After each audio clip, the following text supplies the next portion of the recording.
Welcome back.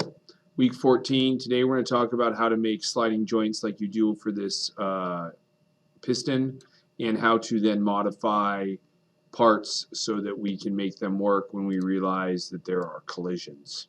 Stick around. It's going to be legendary.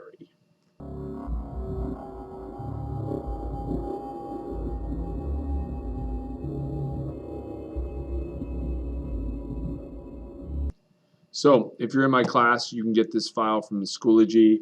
You're going to need to download it. The very first thing we're going to want to do is we're going to need to ground the mount. So we're going to go ahead and ground the mount.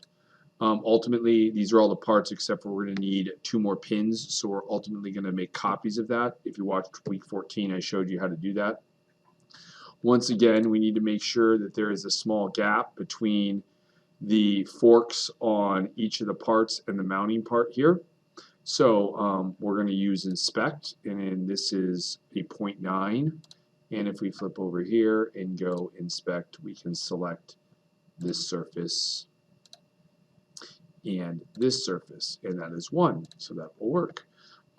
We can also do this surface and this surface, which is also 1, which means the gap needs to be 0.05, and we can inspect this surface and this surface, which is also 1, and I can just tell you the last one's good. So we are going to start by putting on the blue and the yellow onto the mount. So we're going to go J for join on the keyboard. These are going to be rotational mounts. So, and our first choice is going to be the inside of the blue with the inside of the green, and we need to do an offset, and because the arrow is pointing away from the joint I did, it's going to be a negative 0.05, which will shift it so it's in the middle.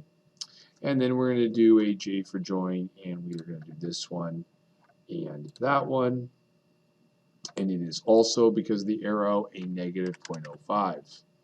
So now we have it roughly together. I'm going to open these kind of into the rough locations, and I'm going to go J for join, and I am going to mount the white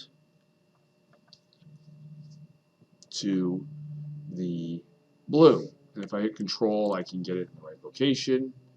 And once again, this needs to be a 0.05. My mistake, a negative 0.05. There we go. So we now have it in the rough kind of location for where we want it to go, and I'm actually going to get the cylinder to slide within this cylinder before I put in the pins. So J for join, we are now going to do a cylinder, and I am going to choose the bottom. So the tricky part here is I need to get to the bottom of the yellow, inside of the yellow. So I'm going to figure out which one it is by turning off temporarily the white one by turning off the little eye. I can now grab the bottom. I'm holding down control right now, and I have the bottom. And then I can turn this on, and I can then flip this around, and I should be able to grab the bottom of that. And it's now going to work like a hydraulic cylinder or a pneumatic cylinder or a piston or a shock. So we can click OK, and if we rotate it, it works the way we want. Now, let's go ahead and make 3 copies of these pins. So we can go J for, we are going to click on this one, go Control C on the keyboard and V, and it'll paste me another one. And I'm just going to slide it off to the side so it's easy to see. Another Control V on the keyboard, and we get 3 pins. So we are now going to go J for join, and these are all going to be rigid joints. So I'm just going to do them quickly. So I'm going to grab the top of that pin and that hole and flip it around and click OK. J for join, top of this pin and that hole, and click OK, and J for join, this pin in this hole, and flip it around, and it's OK. Now we have our piston together and it works. So let's go ahead and put in contact, enable all contacts, and we will notice that it closes perfect, but that it only opens to this far, because we'll notice we're actually getting a collision between the shaft of the pin and our arm. So this is a great example of why you would assemble stuff together to make sure it works the way you intended, and you're going to notice that it's not working the way you intended. And you want this to be able to open. I mean, right now it only opens a couple of inches when we should be able to open much further. So what we need to actually do is we need to lengthen this part up here.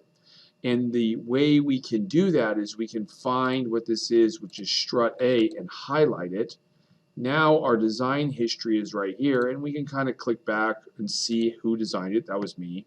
And I believe it is this second feature is been drawn. And what I don't know is it appears to have been a square that was extruded up. So we're going to want to lengthen it by hitting Edit Sketch.